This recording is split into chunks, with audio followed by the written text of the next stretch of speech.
보고 있는데 갈수록 점점 더 미안한 마음이 커지고 하는 한 사건이 있습니다. 정말 입양 후에 부모에게 학대를 당하다가 16개월의 짧은 생을 마감한 그 어린 정인이 도저히 이해할 수 없고 우리는 막 분노하고 있어요. 근데 이게 분노로만, 감정으로만 끝나면 절대 안 되겠다. 우리가 여기서 분명히 알아야 될 건 무엇이고 어떻게 변화해야 되는가를 좀 생각해 보기 위해서 두 분을 모셨습니다.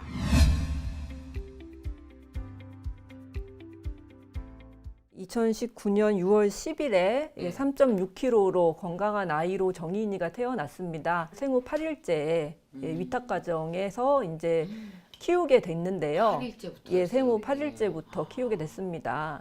그래서 약 7개월 정도 위탁가정에서 생활을 했는데 2020년 2월 3일, 그러니까 생후 8개월 무렵부터 이제 이 양 부모와 같이 가족이 돼서 이제 생활을 하게 됐습니다. 근데 입양 당시만 해도 아마 사진들을 많이 보셨을 거예요. 너무나 예쁘고 건강하고 밝은 표정의 아이였는데 불과 9달 만에 입양된 지 271일 만에 사망했다는 소식을 저희가 이제 듣게 됐죠. 그래서 2020년 10월 13일에 16개월 된 정인이가 심정지 상태로 병원 응급실에 실려오게 됩니다. 갈비뼈 있는 부분들 이런 데서 뭐 각각 발생 시기가 다른 그러한 골절들이 골절된 흔적들이 발견이 되고, 그리고 더 놀라운 것은 이제 복부에 장기가 찢어져서 피가 가득 고인 채로, 그런데 그것도 굉장한 큰 어떤 고통을 유발하는 췌장절단하고 장갑막 파열, 복부에 피가 가득 고인 채로 이제 사망을 한 것이 이제 발견이 됐습니다. 이 양엄마 장 씨가 구속 기소된 상태로 있습니다. 진짜 왜 양부모는 이게 사고에 의한 거다. 뭐 아이를 떨어뜨렸다. 그러다가 이제 뭐 의자에 부딪혀서 그렇게 됐다. 췌장이 이제 굉장히 몸 안쪽 깊숙이 있는 장기이기 때문에 파열되고 절단되는 것까지는 어렵다라는 어떤 전문가의 의견이 있고, 장 씨와 동년배의 연령이 있는 성인 여성이 정말 굉장히 힘을 실어가지고 이제 외력을 가했을 때 그 정도의 이제 손상이 있을 수 있다라는 그러한 지금 뭐 소견들이 나오고 있습니다. 아이에게 어떤 신체적 학대가 지속적으로 있었던 정황이 드러난 거죠. 이제 2020년 2월 달에 입양이 되고 약 한 달 후부터 사실 이 학대가 시작이 됐다라고 보는 게 맞을 것 같습니다. 장 씨가 이제 아이를 혼자 내버려 두고 뭐 4-5시간씩 외출도 하고 뭐 본인이 하는 운동을 뭐 2시간씩 나가서 이제 아이를 혼자 방치해 둔 그러한 정황들이 나오고 있고, 이제 실질적인 어떤 학대의 흔적들이 아이에게서 나타나기 시작한 거는 이제 2020년 3월 달 무렵인데요. 그때 어린이집 선생님이 이제 아이의 뺨에 멍자국 같은 것이 있는 것을 이제 발견하게 되고요.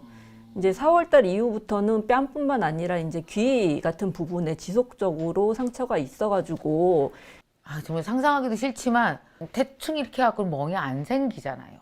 근데 공개된 사진을 보면은요, 그 멍자국이 그 어린이집 선생님은 이게 손바닥 자국인가를 처음에 봤는데 보니까 누가 봐도 저는 딱 보서 이건 발인데 이게 딱 발자국이 이렇게 얼굴에 이쪽 전체가 이제 전체가 약간 이렇게 발 모양이라고. 이게 발인가라고 의심했다고 말씀을 하시거든요. 그래서 1차 신고는 이제 5월 달에 이루어지게 됩니다. 5월 25일에 얼굴 부위 쪽으로 상처가 있었는데 허벅지 안쪽으로 멍이 들어있는 걸 보고 어린이집 선생님들이 병원을 데려갔고, 그거를 진료했던 의사가 학대로 신고를 하게 됩니다. 경찰에서는 이제 무혐의라고 해가지고 정인이가 다시 부부의 품으로 다시 이제 돌아가게 된 거죠.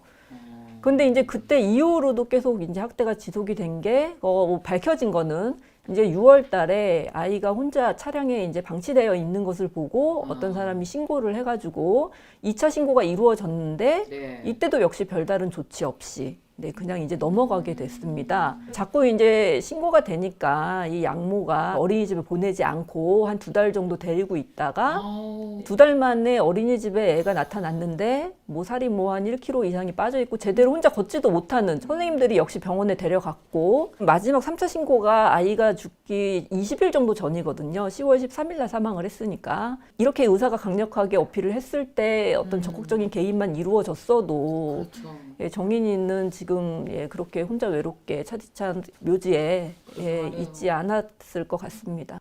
이게 정인이가 마지막 날, 그죠? 하루 전날의 모습이에요.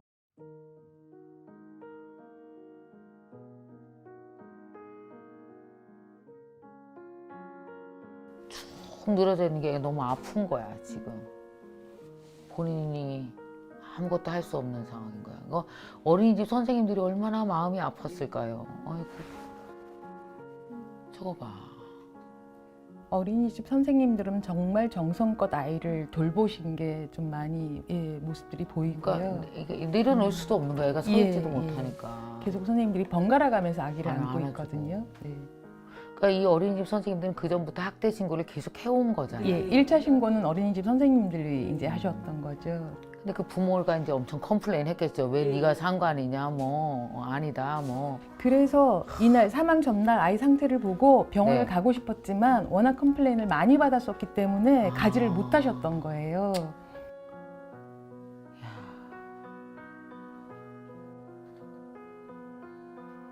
그러니까 어머, 저 가만히 있었잖아, 애가. 저 나이 때 얼마나 깔깔거리고 뛰어놀고 뒹굴고 해야 되는데. 예, 저렇게 가만히 있는 것 자체가 사실은 정상적이지 않다라는 신호거든요. 그러니까 이제 진짜 아이고.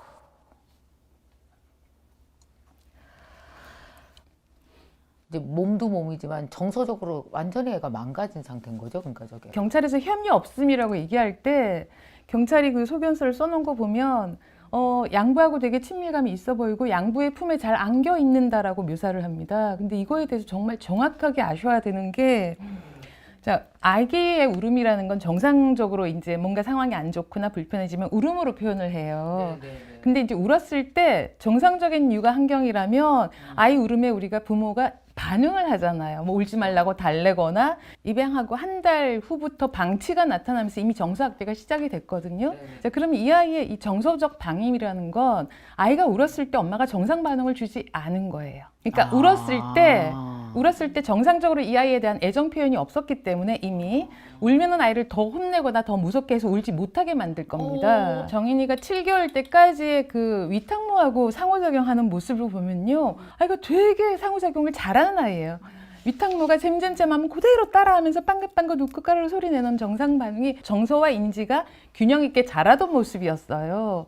근데 그 아이가 울음조차 내지 못한다라는 건 학습된 무기력이라는 용어가 있습니다. 울면 안 된다라는 걸 배우게 되는 거죠. 그러니까 공포 반응인 거죠. 아파도 아프다고 표현을 못하는 그런 상태로까지 되었다라는 거를 사실은 우리 모두가 좀 알아야 될 것 같아요. 근데 엄마나 아빠한테 이 아이가 안겨 있을 수밖에 없는 이유가 있습니다. 왜냐하면 부모라는 존재는요, 아이가 있으면 아이의 전 세상이 부모예요. 근데 이 나의 전부인 세상이 나를 공격을 가하고 나를 아프게 하고 나를 학대를 가하잖아요. 근데 그 속에서 아이는 살아남으려면 시키는 대로 할 수밖에 없어요. 양만해. 이게 정상이 아니라는 걸 둘 중에 한 사람은 알지 않았을까? 둘 다 한통 속였을까? 막 그게 너무. 2016년에 원영희 사건이라고 혹시 기억하실지 모르겠어요. 계모가 아이를 3개월 동안 화장실에 가둬놓고 결국 사망을 하고 또 그 이후에 사실 2020년에 6월 달에도 천안에서 8살 정도 된 아이를 여행용 가방에 감금시켜 놨다가 결국 사망했던, 뭐 이제 정인이는 16개월이어서 너무 어리지만 이제 그 아동들에 대한 어떤 아동학대 치사 사건들도 있는데요. 학대의 주 법문 계모였는데, 그렇다면 그 친부는 뭐냐? 남자의 말을 들어보면 자기가 개입을 하면 계모가 더 화를 내고 더 애를 학대하기 때문에 자기는 그냥 가만히 있었을 수밖에 없었다. 이런 변명 아닌 변명을 하거든요. 그 양모가 한 모든 행위를 방어하고 변호하는 역할을 끊임없이 한 게 양부예요. 가해자가 있고 피해자가 있잖아요. 근데 보통은 그렇게만 분류하고 아니면 이제 아빠 옆에서 방관했다 해서 방관자라는 용어를 쓰지만 학교 폭력에서는요.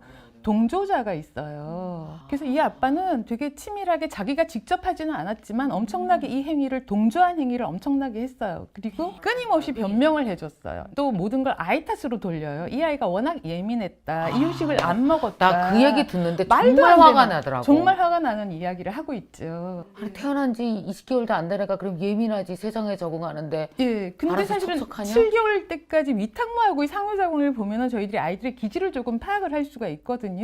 그렇게 예민해 보이지 않았어요. 그리고 잘 먹던 아이인데 먹지도 않고, 제가 더 화가 났던 지점은요, 아이가 배변을 많이 할까봐 적게 먹였다라는 말까지 나와요. 이거는 악마라는 용어가 가장 적합하지 않나 싶습니다. 아니, 그래서 여기서 나오는 얘기가 그거예요. 왜 입양을 했어? 저럴 거면 저 무슨 짓이야? 사실 우리 엄마들로서는 애 하나 키우는 게 얼마나 고된 건지 우리 알거든요. 그래서 사실 입양이라는 걸 선뜻하는 걸 되게 사실은 그게 쉽지 않은 결정인데 이 사람들 입양 심리는 뭐였을까요, 도대체? 말을 하기에 앞서서 이 양모 장 씨의 어떤 성격이라고나 할까 성향에 대해서 먼저 좀 얘기를 해볼 필요가 있을 것 같아요. 언론에 보도된 내용들을 가지고 사실 판단을 하는 거기 때문에 제한점은 분명히 있습니다. 뭐 밝혀진 정보들을 모아보면 그 장 씨가 굉장히 과시적인 자기 과시를 하려고 하는 욕구가 강했고 또 좋은 평판을 이렇게 듣고 싶어하는 자신의 위신을 세우고 싶어하는 그러한 성향을 많이 보였다고 하고요. 뭐 이웃에 의하면은 이제 아이가 사망하기 일주일 전에는 뭐 거의 미친 사람처럼 뭐 고성을 지르는 게 이제 들렸는데 거의 뭐 3시간 정도씩 그게 지속이 되기도 했다, 그 집에서. 그리고 뭐 아이에게 감정 통제를 못하는 모습들도 보였다라는 지인들의 어떤 진술들도 사실 있고요. 그리고 이렇게 감정 조절이 좀 안 되는 부분들, 그리고 자기 중심적인 성향, 자기 뜻대로 되지 않으면은 이제 히스테리적인 반응을 보이는 어떤 성향들. 사실 입양의 이유를 이제 밝혀진 거하고 지금 이 심리에 기인한 거 2가지 정도로 볼 수 있을 것 같은데 이 장 씨에게 입양이라는 거는 방금 말씀하셨듯이 어떤 마음으로 자식을 낳는 어떤 그런 또 다른 가족을 만드는 방법이 아니라 본인의 어떤 과시, 나는 이렇게 입양을 해서 나는 입양으로 봉사활동도 했었지만 실제 입양도 하는 나는 좋은 사람이야.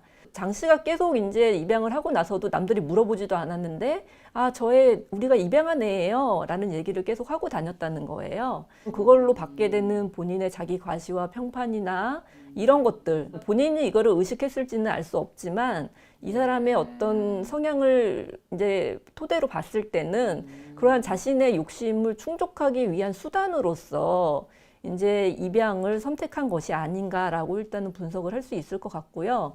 그리고 또 한 가지 이건 알려진 사실인데 이제 첫째 아이에게 동성애 동생을 만들어 주려고 했다라는 얘기가 나오는데 사실 이것도 보면은 장 씨의 욕심이거든요. 본인이 이제 그렇게 만들어주고 싶은 바램으로 이제 입양을 한 거기 때문에 이것 또한 정인이를 진정한 가족 구성원으로 받아들였다기보다는 입양을 통해서 그러니까 본인의 욕심을 만족하기 위한 그러한 수단의 하나. 자기 딸의 동생을 만들어준다. 예, 그러한 수단으로. 그렇기 때문에 지금 이 장 씨 같은 경우에는 사실 첫째도 뭐 2년 동안 베이비시터를 통해서 키웠다는 얘기들이 있는데 남들한테 보여질 때는 그렇게 내세우고 우리가 입양했어요 라고 얘기를 하지만 실질적으로는 그 16개월 된 아이를 케어하고 키울 수 있는 능력이나 자질이 안 돼 있는 거죠. 그런 게 있는 것 같아요. 사람들한테 되고 싶은 자신. 나는 이런 엄마가 되고 싶어와 지금 현재 자신의 모습은 되게 다른데도 불구하고 마치 자기가 상상한 어떤 한 엄마로 그런 모습으로 그런 선한 모습, 남들한테 존경받는 모습. 어머 대단하세요. 어떻게 입양한 아이를 키우세요? 저는 생각도 못해요. 막 이런 걸 받기 위한 남들의 시선과 칭찬을 주섬주섬 모아서 자기를 하나 만들어 놓은 것 같은 거예요, 이게. 그러고는 완전 자기는 다른 사람인 거죠. 저는 조금 저런 생각도 한번 해봅니다. 자, 입양하는 목표가 정말로 가슴으로 낳은 아이를 잘 키우고 싶다라는 정말 예쁜 마음일 수도 있고요. 도구적인 목적일 수도 있어요. 근데 의도가 살짝 오염이 되어 있었다 하더라도 잘 키우면 괜찮습니다. 친자식 돌보듯이 정성껏 사랑을 주고 정상범주의 육아 활동을 하면은요, 저는 괜찮다고 봅니다. 하지만 제가 본 이 양모는요, 처음부터 정인이를 사람으로 보지 않았던 것 같아요. 보세요. 10개월, 12개월 전후의 아기를 단 1분만 두고 나가는 것도 엄마들 못하거든요. 절대 못해요. 바로 딴짓할까 봐 못하지. 네. 저기 거실에 두고 나 부엌에서 일할 때도 계속 뒤를 돌아보면서 설거지를 하는 게 보통의 엄마인데 우리 화장실도 문 열고 그럼요. 용돈 보잖아요, 엄마들. 맞아요. 화장실도 문 내 열고. 눈에 안 보일까 봐. 진짜 그럼요. 화장실도 그 사이에 문 열고 무슨 일이 해요. 있을까 봐. 그런데 이 엄마는 이미 그 시기부터 아기를 몇 시간씩 방치를 해요. 혼자 집에다 둔 거잖아요. 예. 그리고 지인의 표현에요. 이유식을 애를 머리를 탁 쳐서 뒤로 뒤뚱하면서 고개가 젖혀지면 입이 벌리는 순간 이유식을 넣었다라고 표현해요. 그러니까 누가 봐도 먹인다라는 느낌이 나지 않았다라는 거예요. 차에 태울 때 짐짝도 그렇게 던지지는 않을 것 같을 정도로 아기를 던졌어요라고 해요. 사람으로 입양으로 대했다면, 사람이 아기로 대했다면 절대 할 수 없는 행동들이 계속 묘사가 되고 있습니다. 또 한 가지 제가 의아했던 부분은 입양 절차상에 그 법원에서 주도해서 심리검사를, 부모가 심리검사를 받게 돼 있어요. 거기서 무사 통과를 했습니다. 이렇게 지금 잡혀 들어가고 난 다음에 한 심리검사에서는 분노조절 장애로 나왔다라고 얘기를 하더라고요. 지금 그 방송상에서. 만약 그게 다 맞다라면은 엄청나게 치밀하게 계획하에 입양을 했고, 그리고 이 아이를 사람 아기로 돌볼 생각이 처음부터 없었던 게 아닐까? 정상 반응이 절대 아닌 거죠, 사실은. 우리 왜 길 가다가도 애기가 살짝 엎어만 줘도 에구 저 애기 어떻게, 이게 정상 반응이거든요. 근데 이미 양모에게서는 정상 반응이 나타나지 않았어요, 처음부터. 입양 전이랑 후가 그렇게 뭐 5년 이상 차이 나는 것도 아니고 얼마 차이 안 나잖아요. 이렇게 심리 검사가 확 다를 수 있을까요, 사람이? 그런데 이제 법원에서 어떤 종류의 검사까지 이제 종합적으로 했는지는 알 수는 없는데, 예를 들어서 뭐 MMPI라든가 뭐 다면적 인성 검사나 이런 건 자기 보고식 평가예요. 그래서 자기 자기가 보고식? 예, 자기가 읽고 자기가 체크를 해. 자기가 체크를 하는 거거든요. 네네. 근데 이제 이때 장 씨가 이제 입양을 할 때 즈음에는 내가 입양도 하고 되게 뭐 심리적으로 그렇게 불안정하지 않았을 거란 말이죠. 오히려 기분이 좋은 상태였을 거고, 되게 큰 편차로 이렇게 뭐 오류가 있진 않지만 심리 검사들이 보통은, 하지만은 그때 당시에 어떤 장 씨의 심리 상태가 불안정하진 않았기 때문에 이 자기 보고식 평가만 했다면 그게 드러나진 않았을 것 같아요. 근데 이제 그 이후에는 당연히 이제 뭐 법원 가서 경찰에 체포된 다음에는 이게 뭐 오열을 하고 뭐 왔다 갔다 하니까 심리가, 그게 이제 그대로 또 심리 검사에 반영이 되는 거죠. 근데 여기서 또 이게 되게 이해할 수 없는 게, 그 사건 당일날 정인이가 왜 병원에서 생사를 헤매고 있을 때 정말, 아니 휴대폰으로 어묵을 공부하는 건 도대체 뭐야, 왜 이래요? 감정이, 그러니까 애착이 있다거나 애정이 있다거나 그 정인이의 고통에 대한 그 고통을 공감할 수 있는 것 자체가 일단은 없는 상태였다라고 이제 봐야 될 것 같고, 그러니까 심폐소생술을 하는 단계에서 이제 뭐 어묵을 구입하고 뭐 부검 잘 나오게 기도해줘 뭐 이런 문자를 보냈다고 하잖아요. 이거 완전 이미? 사이코패스 아니에요? 예, 뭐 사이코패스의 특성 중에 이제 가장 하나예요? 큰 게 공감 능력의 부족이에요. 자기 중심성하고. 물론 사이코패스다라고 지금 단정적으로 얘기할 수는 없습니다. 왜냐하면 사이코패스의 다른 특성들도 있으니까. 근데 이제 사이코패스의 일부 특성을 이 장 씨가 보이고 있는 거는 맞는 것 같고요. 또 한편으로 주목해야 될 거는 이 아마 사망 즈음인 것 같은데, 이제 의료진의 진술에 의하면 아까 말씀하셨지만 이제 뭐 아이가 이제 죽는 시점이었던 것 같아요. 그랬더니 뭐 무릎을 꿇고 오열을 하고 울부짖고, 우리 아이가 죽으면 어떡하나 이러면서 막 울부짖었다고 그렇게 얘기를 하거든요. 근데 지금 또 이제 나오는 얘기들은 경찰 조사를 하는데 조사를 이어나가지 못할 정도로 너무 오열을 해서 이제 조사를 못하고 뭐 그 정도다라고 얘기를 하는데, 저는 사실 이 장 씨의 눈물이 정인이를 위한 눈물일까? 그러니까 정인이에 대해 했던 게 자기가 미안하고 후회가 되고 죄책감을 느껴서 하는 눈물일까? 라는 거에 대해서 생각을 해볼 필요가 있고, 저는 이 눈물에 속으면 안 된다고 사실 생각을 합니다. 저 장 씨가 보이는 행동은 어떻게 보면 자기 연민에 빠져서 보이는 그러한 행동일 수도 있고요. 지금 자기의 처지나 이런 것들 때문에, 예, 그리고 남들에게 어떤 보여져야 되는 그러한 것들 때문에 스스로가 그렇게 이제 뭐 본인의 감정 상태를 이렇게 뭐 격렬하게 느끼기 때문에 그런 눈물이 나올 수도 있는 거고, 그러니까 겉으로 운다고 해가지고 그게 되게 죄책감이야 참회야 이렇게 받아들이기만 하면은 안 될 것 같아요. 강력범죄 많이 해보셨으니까 이 사람이 저지른 범죄와 지금의 이 사람의 모습이 조사받을 되게 다른 사람들 많아요? 범죄를 저지를 때는 굉장히 흥분된 상태, 격앙된 상태인데요. 뭐 검거가 된 이후에는 오히려 좀 차분해진 모습을 보이는 사람들이 주로 좀 많이 있거든요. 왜냐하면 일단은 어떤 과정들이 거의 다 끝났기 때문에. 근데 지금 장 씨는 되게 지금 기로에 서 있는 거잖아요. 아동학대 치사일지 살인죄일지 이제 본인의 형량이나 이런 것들이 굉장히 좌우가 되는 상태가 되기 때문에 차이가 많이 나나요? 아동학대 치사 같은 경우에는 법에 정해진 형량으로는 5년 이상에서 무기징역까지는 가능한데, 이제 대법원에서 권고하는 양형 기준이라는 게 있다고 합니다. 근데 거기서 아동학대 치사면 보통 4년에서 7년 그러니까 굉장히 차이가 많이 나죠. 근데 살인 같은 경우에는 네. 이제 5년 이상 사형까지가 법정형이 가능한데 양형 기준으로도 10년에서 16년 이렇게 형 차이가 많이 나기 때문에 지금 장씨 입장에서는 사실 안정된 네. 모습을 보이기보단 본인이 굉장히 힘들고 죄책감을 느끼고 이런 것들을 많이 호소해야 되는 상태인 거죠. 왜 사람의 아픔, 얘가 얼마나 슬플지, 얘가 얼마나 아플지에 대해서 공감을 못하니까 때려도 그 정인이가 얼마나 아플지 이걸 자기가 못 느끼고 하니까 더 때리고 더 학대했겠구나. 어린이집에 큰아이가 잘 묘사되어서 나오진 않지만 큰아이를 학대했다는 얘기는 안 나오거든요. 만일에 정말 공감 능력에 문제가 있어서라면은 큰아이도 학대를 했었어야죠. 지금 큰아이 학대 문제는 나타나지 않고 그 있습니다. 정인이에 대해서만. 정인이에 대해서만 지금 거의 이 범죄 행위들이 나타나고 있었던 거죠. 그 이 범죄 행위를 정인이한테 한 건데 자기 딸이 옆에서 지켜보지 않았을까?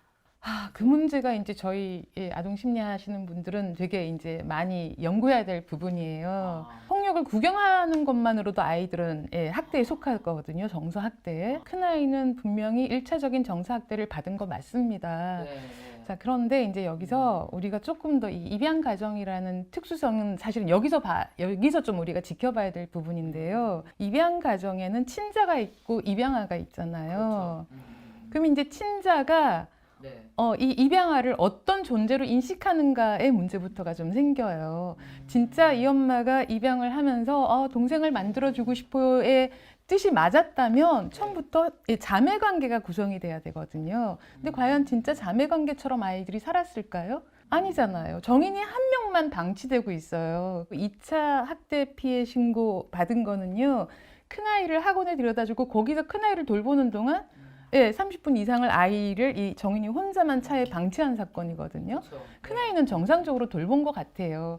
근데 이제 이 친자라는 아이가 동생을 동생으로 돌보지 않게 되는 거잖아요. 저희들이 이제 큰아이를 정확하게 보지 않은 채 말하는 건 정말 조심스럽긴 하지만 큰아이가 동생을 계속 혼내는 걸 봐요.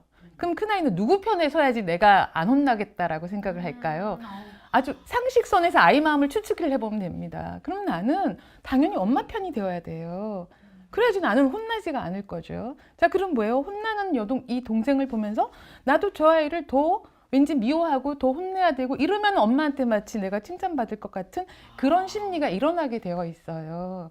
그래서 실제 사건들 중에 친자가 입양아를 괴롭히는 사건들도 꽤 있습니다. 큰아이도 저희는 굉장히 우려스럽게 보는 게 피해자예요. 이 아이도 학대의 피해자입니다. 정서학대의 피해자인데 동시에 가해적인 역할도 이 아이는 하고 있었을 수 있기 때문에 이 아이는 더 혼란스러울 수 있습니다. 직접적인 신체 학대를 당하진 않았지만 그래서 굉장히 염려스러운 존재가 또 큰아이이기도 합니다.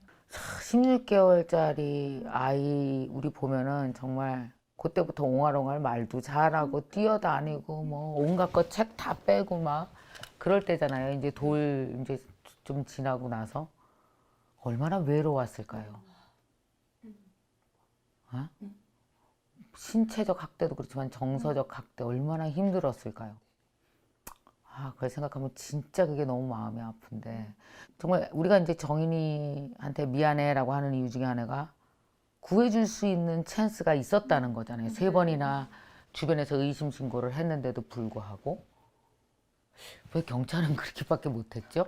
조사를 하고 그럴 수는 없었을까요? 이 사건이 나고 법제사법위원회에 뭐 관련된 법안이 정해지고 뭐 이러한 일들이 굉장히 신속하게 일어나고 있다라고 얘기를 하는데 사실은 예전에 아까 말씀드렸던 2016년에 원영희 사건 때도 원영희의 몸에 멍이 들었을 때 신고가 됐었는데 적절한 조치가 취해지지 않아서 결과적으로는 사망을 했고 2020년에 6월에 났던 천안에서 그 가방에 넣었던 그 학대 사건 같은 경우에도 이웃이 이제 아이의 울음소리를 듣고 신고를 했는데 그때도 적절한 조치가 취해지지 않아서 결과적으로는 그냥 방치가 됐다가 사망을 했거든요. 2020년 6월에 있었는 일인데 지금 정인이 사건은 10월이거든요. 몇 달도 안 된 사이에 또 발생을 했는데 사실 지금 이런 일들이 계속 반복이 되고 있는데도 불구하고 사실 뭔가 바뀌지 않고 있다는 건 굉장히 심각한 일이라고 생각이 들고 많은 분들이 이제 정인아 미안해 뒤에 우리가 바꿀게라고 얘기를 하고 있잖아요.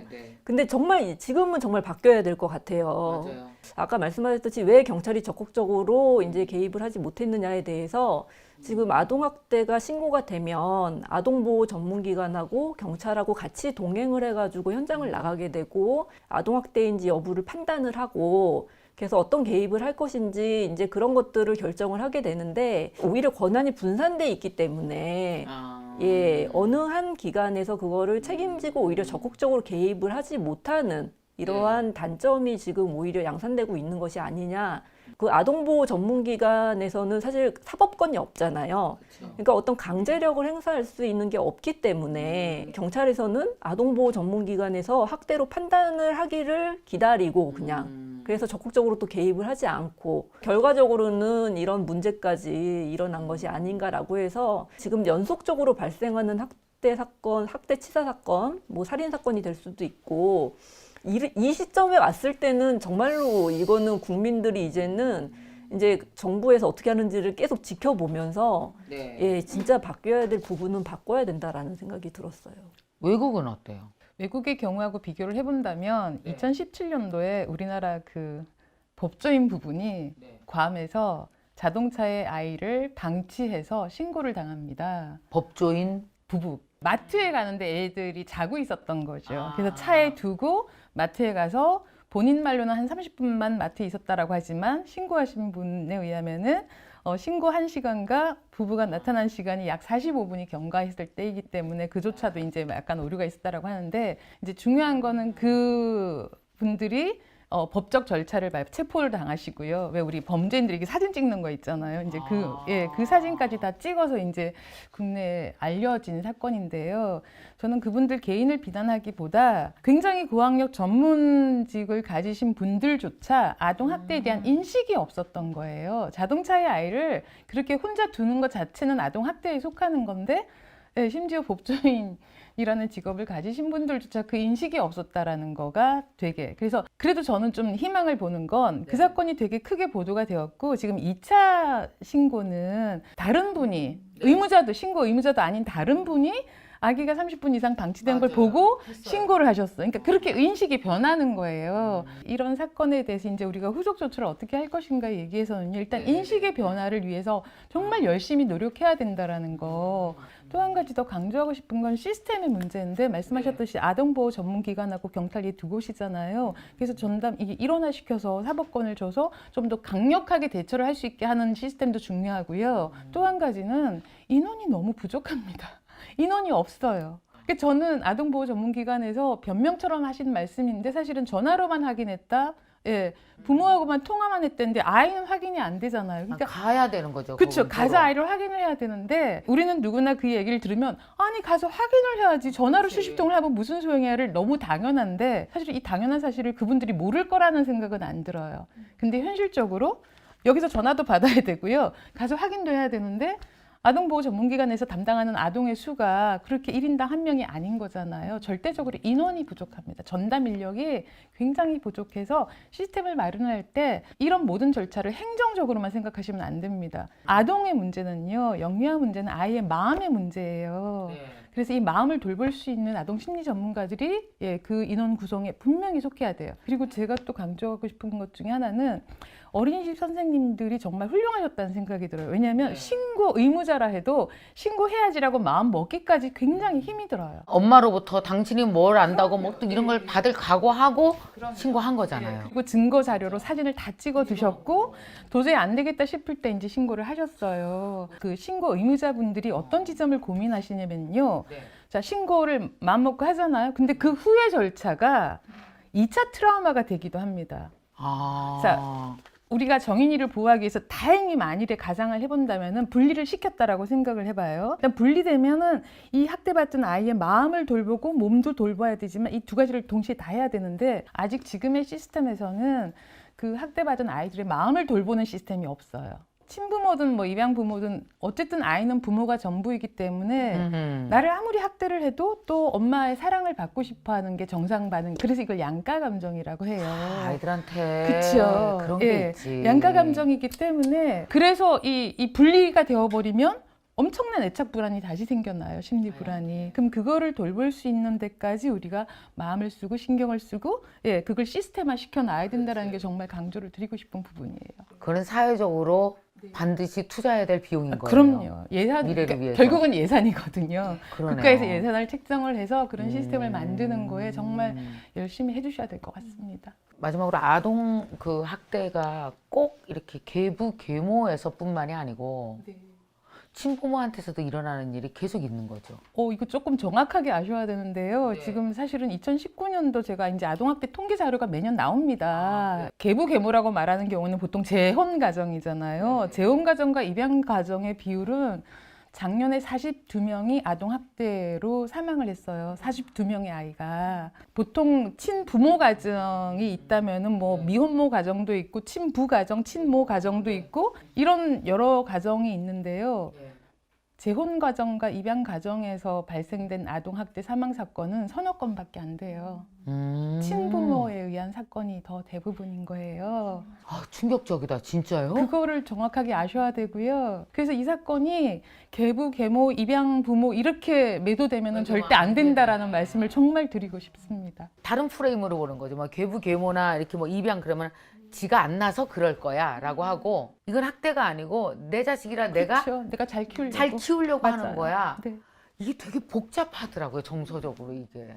우리나라는 신고를 되게 어렵게 생각하시는데 특히나 아동학대 사건은요, 전 국민이 누구나 정말 눈 부릅뜨고 조금의 이상 신호가 있으면 신고해야 된다라는 걸 정말 머릿속에 딱 강하게 입력을 시켰으면 좋겠다 싶습니다. 저는 걱정되는 게 이렇게 주위에 혹시라도 이렇게 지금이라도 학대받고 있는 아이가 우리 옆에 있을 수 있잖아요.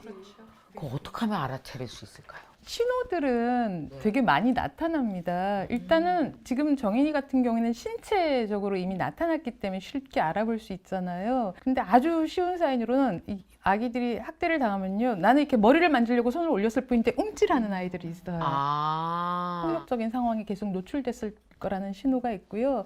뭐 옷차림이 계절에 맞지 않는다라든지 타인을 봤을 때 그냥 모르는 사람인데 지나치게 이상한 애착처럼 막 지나치게 따른다라든지 아니면 지나친 공포심을 갖는다라든지 먹는 걸 막 허겁지겁 먹는다라든지 이런 거는 어린이집 유치원 선생님들이 쉽게 발견할 수 있지 않을까요? 매일 보니까. 그래서 사실은 신고 의무자 대상이 있어요. 아동학대 신고 의무자 분들에게는요, 이 교육이 몇 년 전부터 굉장히 많이 있어서 이미 너무 잘 알고 계세요. 아동학대 신고 의무자 선생님들. 또 며칠간 이상 학교를 안 오거나 원에 등원하지 않았을 때는 바로 신고해야 되고 이런 게 있죠. 입학 시기가 되었는데 오지 않는 아이들이 나중에 보니까 아동학대 피해로 사망하던 이런 사건이 생기면서 전수조사를 하게 되었거든요. 그래서 지금은 그 시스템이 마련이 되어서 입학 시기에 학교를 오지 않거나 하면은 다 이제 절차가 밟게 이제 진행이 되는 것 같아요. 지금 우리 아동학대 사건도 그렇게 돼야 되는 것 같습니다. 그런데 제가 좀 더 강조드리고 싶은 건 이제 신고 의무자뿐이 아니라 2차 신고자는 이렇게 주변에서 보다가 의무자가 아닌데 신고하셨거든요. 이제 그런 시각을 좀 가지시는 거가 너무 중요할 것 같습니다. 그리고 진짜 우리 사회 이 편견이 되게 문제인 것 같아요. 저 집은 저렇게 친부모가 저렇게 잘 배우고 저렇게 종교적이시고 저렇게 좋은 일도 하는데 그럴 리가 있어? 근데 그게 또 사람이 평소에는 그냥 좋은 사람이겠거니 애 잘 키우겠거니 하시다가 아이한테서 신호를 발견하게 되시면 그분이 아무리 훌륭한 사람이라 하더라도 신고를 하시는 게 맞아요. 그리고 아동학대는 증거를 가지고 신고하는 게 아니고요. 의심만 돼도 신고하셔야 돼요. 그게 원칙입니다. 증거가 없는데 어떻게 신고를 해요가 아니라 저 집 이상한 것 같아라고 의심이 되시면 일단은 신고하셔서 조사를 하게끔 하시는 절차가 가장 중요한 것 같아요. 신고를 의심만 가도 하면 그렇습니까? 여기서 받아줘야 이게 맞아 떨어지는데 이쪽에서 갑자기 뭐 생뚱맞은 전화로 경찰 쪽에서 받는다든지 그 인지가 잘 안 돼 있으면 다 사회 전체가 같이 상승해야지 이게 세상이 변화가 되는 거죠. 맞아요. 그죠? 그래서 인식과 시스템 이 두 가지가 핵심인 것 같습니다. 지금 아동 대상 혹은 직접적인 대상 성폭력 사건이 발생하면 이제는 원스톱 간다, 해바라기 센터 간다. 지금 이게 이제는 완전히 정착이 돼 있거든요. 가정에서나 학교에서나 얘가 아동 성학대를 받았거나 성폭력 피해를 받았구나라고 하면은 무조건 경찰에 신고를 한다거나 해바라기 센터에 데려가 가지고 거기서 아동에 대해서 전문적으로 조사를 할 수 있는 훈련을 네. 받으신 경찰관들이 상주에 계세요. 그러니까 아동들은 그냥 성인을 조사하듯이 조사할 수가 없잖아요. 네. 아동의 특성을 고려해서 조사를 할 수 있게 아동학대 전담 공무원이 조사를 하는 거와 예, 경찰관이 조사를 해야 되는 거와 지금 이거에 대해서도 사실 정리가 필요한 상황이고, 증거가 없고 아동의 진술만 있을 때는 최초 진술이 가장 중요하게 되는데 그 최초 진술을 정말 잘 받을 수 있도록 사실 시스템이 또 마련이 돼야 된다는 거죠. 그래서 아동학대 하면은 이거는 의심이 되면 신고. 그러면 그 의심이 됐을 때는 어디로 가서 이거를 어떻게 처리가 되는지를 쉽게 될 수 있게 이게 정리가 될 필요가 있을 것 같아요. 그 프로파일러로서 이런 말씀도 하셨단 말이에요. 사실 아동학대는 다른 범죄와 달리 패턴이 없다. 어떤 범죄꾼들, 그러니까 전문 범죄자들 어느 정도의 이제 뭐 연구를 하거나 하면 이러한 유형은 이렇게 행동을 한다라는 게 있어요. 그래서 사실 그걸 가지고 프로파일링을 하는 거거든요. 그러니까 이러한 행태를 보이는 범죄자들은 이러한 성향이 있을 것이다. 이거는 사실 가정이라는 어떤 범주잖아요. 일반 사람들이 사는 예, 잠재적인 범죄자들도 아니고 범죄 전과가 있는 사람들도 아니고 그렇기 때문에 이게 뭐 어떤 가정에서든지 아동학대가 일어날 수 있다고도 얘기를 하지만 또 그러면서 그 가운데서도 어떤 사건이든지 아동치사가 될 수도 있고 이제 뭐 사망이 발생할 수도 있는, 그래서 어떤 패턴들을 만들어내기는 좀 어려운 유형으로 볼 수가 있을 것 같아요. 그리고 신고 이야기에서 제가 또 한 가지 짚고 싶은 거는요. 정인이는 말 못하는 아기였어요. 그래서 실제로 작년에 42명의 아기의 연령대를 보면은요. 42명 중에서 0세에서 1세까지가 19명이에요. 네. 그리고 태어난 지 1세에서 2세까지, 그러니까 보통 24개월까지 아이들이 아직 언어가 잘 안 트잖아요. 그 아이가 5명, 그래서 확률적으로는 57%가 말 못하는 아기에게서 일어납니다. 그래서 특히 의심되면 신고하라라는 부분에서요. 특히 말 못하는 아기는 여러분 정말 즉각적으로 신고하시는 게 맞는 것 같아요. 부모가 내 친자식도 학대를 하게 되잖아요. 근데 그런 분들을 또 이렇게 면접하고 상담을 해보면 본인이 원가족, 원부모로부터 받은 또 학대와 상처들이 지금 되게 뒤틀리고 왜곡되어서 내 자식에게 그대로 대물림되는 경우들이 너무 많습니다. 사실은 이 대물림을 끊어내는 거. 예, 그래서 교육도 끊어내야 돼. 나의 이 부모의 상처를 치유를 하면서 우리 아이를 어떻게 좋게 잘 양육할 것인가, 이런 교육이 좀 꾸준히 일어나야 된다는. 뭐 한두 번 교육받는다고 나의 그러니까. 원가족의 상처가 해소가 안 되잖아요. 진짜 이게 학대인지 아닌지에 대해서 사람들의 사람들의 인식 정도가 너무 다르더라고요. 이제는 완전히 다른 세상에서 아이를 키워야 되는 거예요. 그리고 세상이 달라졌고 이게 범법행위라는 인식을 바꾸는 게 전 제일 중요한 것 같아요. 부모라 그러니까 할지라도 예, 범법행위야. 나의 노력과 의지로 한다 안 한다 차원이 아니라 이건 오케이, 무조건 오케이. 범법행위다, 이렇게 인식을 박아야 될 것 같아요. 맞아서 잘 되는 애가 세상에 어딨어요. 세상에 아파서 잘 되는 애가 어딨냐고. 말이 안 되는 얘기야. 오늘 그러면 이 영상 밑에다가 체크리스트 붙여도 될까요? 그런 거요? 네.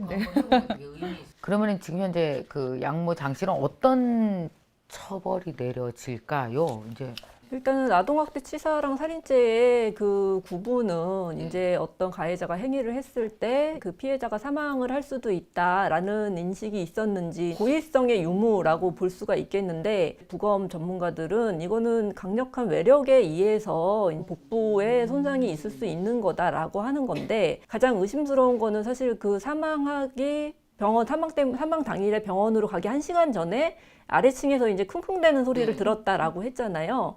이제 그런 어떤 행위들이 이제 장 씨의 행위와 이 아이의 복부 손상 간의 인과관계, 이런 것들이 이제 얼마나 밝혀질 수 있느냐가 사실 쟁점이 될 것 같아요. 근데 일단은 13일 날 재판이 되는 거는 이제 지켜봐야 되겠지만, 어쨌든 지금 상태에서는 아동학대 치사로 지금은 제명이 되고 있는 상태고, 뭐 법률 전문가들도 이거는 살인죄 의율도 가능하다라는 의견들은 지금 일어나고 있는 상태로 보입니다. 또 어떠세요? 우리가 마음을 모으는 게 그러잖아요. 압박을 가해서 이거를 처리를 하게 만드는 힘이잖아요. 결국은 한 개인의 힘이 이렇게 많은 큰 변화를 가져올 수 있고, 그 말씀하셨던 변곡점이 전 가능해질 거라고 믿고 싶습니다. 그리고 그렇게 될 거라고 생각이 돼요. 그래서 정인이 이름을 우리가 많이 사용하는 거에 대해서 정말 조심스럽지만, 사람들이 정인이를 정확하게, 정인이 탓이 아니라 정인이를 정확하게 피해자로 인식하고 너무 미안함과 그 안쓰러움과 예, 그리고 그래서 우리가 바꾸겠다라고 결심하는데 이 이름을 지금 우리가 쓰고 있기 때문에 정인이가 우리를 좀 이해를 해주지 않을까요? 너무 미안하지만. 네. 오늘 특별히 이 두 분을 모셔서 얘기를 나눈 이유는 사실 우리 사회에 알게 모르게 이 아동학대로 인해서 죽어가는 아이들이 너무 많은 거예요, 사실은. 너무 많은 거예요. 근데 과연 이렇게 하고 나서 이 한국인들이 배웠다고 할 수, 이게 무슨 선진국이야. 이런 아이를, 이게 힘없는 아이들을 보호할 수 있는 시스템도 없으면서 우리가 지금 뭐 하는 건가. 이걸 받아들이고 성숙했어 라는 것까지 끝내지 않고 이걸 끝까지, 그러니까 한 번 더 산을 넘었으면 좋겠어요. 이 산을 넘고, 그래서 우리 아이들이 내가 낳건 내가 낳지 않았건 이 땅에서 우리 주위에서 사는 우리 모든 아이들이 좀 더 안전한 환경에서 적어도 생명의 위협을 받는 일은 없어야 되잖아요. 클 수 있도록 우리가 도와줘야 될 것 같습니다. 우리가 변해야 될 것 같고요. 우리가 거기에 한 부분이, 여러분이, 이 방송을 보시는 여러분이 거기서 중요한 역할, 변화의 한 사람이, 한 사람 한 사람이 다 되셨으면 좋겠습니다.